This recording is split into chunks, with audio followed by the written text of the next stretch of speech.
La Gemara du Chok l'Israël ce matin, Baba Batra, la page 9a. Amarav una, bodkim limzonot, ve'en bodkim liksut. Dit Rashi, Imba'ani, si un pauvre vient, et il dit, il a besoin de l'argent. Rashi dit, vérifie si c'est pas un ramaï, c'est pas un tricheur ça.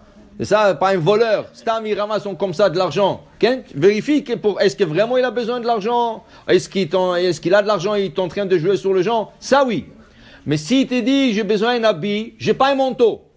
Il fait moins 20 d'or, moins 30. Et monsieur, j'ai besoin d'un manteau. Tout de suite, il faut faire une collecte. Il faut lui acheter un manteau. Ne demande pas de questions. Demande pas de questions.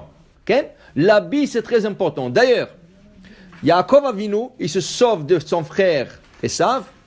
Et le soir, quand il dort là-bas à Bethel, il voit une échelle avec des anges qui montent et qui descendent.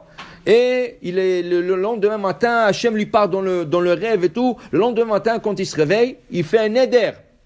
Si Hachem va me donner lechem lechol ou beged lilbosh, tout ce qu'il a demandé à Hachem, c'est du pain à manger, mais un habit pour porter. Les habits, c'est très important. Okay?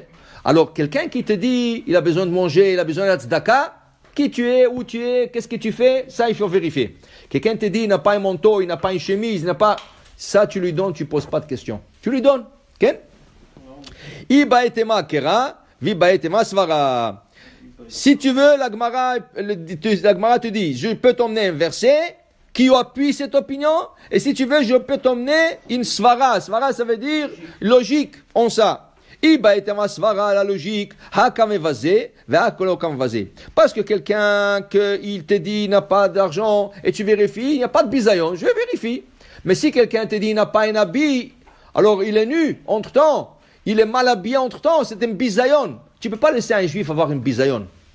Tu dois aller tout de suite s'occuper de lui. C'est ça? Il dit la Gemara, vibaetema kera, et aussi je peux appuyer ça par un verset. Allo paros la ra'ev lachmecha. Alors la Gemara dit, paros beshin ketiv, paresh vadar havle. Alors la Gemara dit, ici, c'est écrit paros.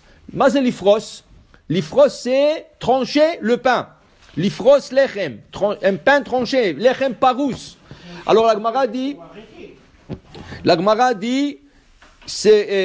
dit que allo paros la raev lachmecha, on peut le lire avec deux chines, ou chine avec un point à droite, ou chine avec le point à gauche. Paros, le point est à gauche. Mais si je dis paroche, c'est melachon pirouche. Pérouche, ça veut dire explication. Paros la ra'ev lachmecha. Quand un pauvre vient demander du pain, demande-lui l'explication. Pourquoi? Pourquoi tu as besoin? Ça, tu peux lui demander l'explication. Mais pour l'habit, on n'a pas trouvé qu'il faut expliquer. Pour l'habit, tu donnes tout de suite pour vertir sur ce pauvre. Vective. Et là-bas, dans le même verset, il est écrit Ki tir'e arom vechisito. Quand tu vois un homme nu, un homme mal habillé, vechisito, il faut que tu le vêtis.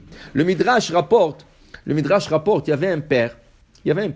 Il a fait un mariage d'un de ses enfants.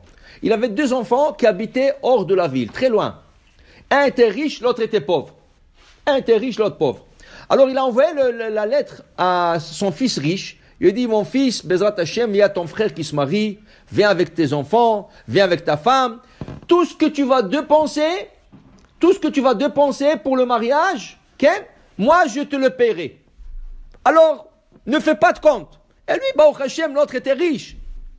Et il lui dit, amène ton frère avec toi. Le pauvre, amène-le avec toi, avec sa famille. Donc, le riche, tout de suite, il s'est mis à acheter. Des tuxedos, des chaussures, de tout ce qu'il faut. Et sa femme, ses enfants, des robes, de mariage, tout ça. Mais, il n'a rien acheté pour son frère. Rien qu'il a dit à son frère, tu sais, notre frère, il se marie, papa, il a demandé qu'on vienne au mariage, alors viens avec moi. Ils ont loué un grand wagon, et ils sont partis, ils sont venus. Le jour, ils sont arrivés, le jour du mariage. Quand ils sont arrivés, les gens sont sortis les accueillir. Mazal tov, Besha tova, tov, yalla. Alors, ils descendent du wagon.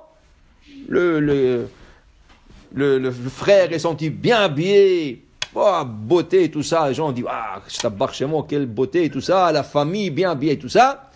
Qui sort après lui, le pauvre? Habits déchirés, des souliers déchirés. Les gens étaient en choc.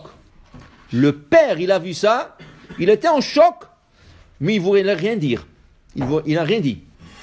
C'était la simha. Il ne voulait pas maintenant parler. Là, ils ont fait le mariage. Sheva brachot. Tout s'est bien passé. À la fin de 7 jours, il vient le fils. Il dit, papa, j'étais bien habillé, tout ça. Il dit, oui, tu étais très bien habillé. Bien, le mariage s'est bien passé, oui. Et il voit que son père ne répond pas. Ça veut dire, il répond, mais il ne dit pas direct. Alors, il n'avait pas le choix que lui dire. Il dit, papa, tu sais, tu m'as envoyé une lettre que si je dépense pour le mariage, tout ce que je dépenserai pour le mariage. Il dit, oui, c'est bon, tu as dépensé, c'est bon. Il dit, non, mais tu m'as promis que tu vas me rendre l'argent. Il dit, est-ce que tu as la lettre que je t'ai envoyée? Il dit, oui. Il dit, sors là. Qu'est-ce que je t'écris?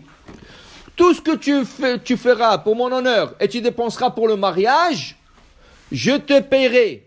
Je te rendrai. Okay? Il dit, regarde comment ton frère a été habillé. Quand il est descendu, tu m'as fait honte devant tout le monde. Tu m'as pas fait honneur. Tu m'as fait bisayon. Il fallait habiller ton frère. Ça veut dire que tout ce que tu as dépensé, tu as dépensé pour toi. Tu ne l'as pas dépensé pour moi, pour mon honneur, pour le mariage. Tu l'as dépensé pour toi, personnel. Personnel, occupe-toi de toi. Il ne lui a pas payé. Dis à Kadosh Baruch Hu, tout ce que tu donnes pour le Shabbat, Ken, fais-le pour Hachem. Ne pense pas, oui, on veut bien manger, mais fais-le à honneur Hachem. Alors, qu'est-ce que veut dire, c'est quoi honneur d'Hachem? Ki tirearum vekisito.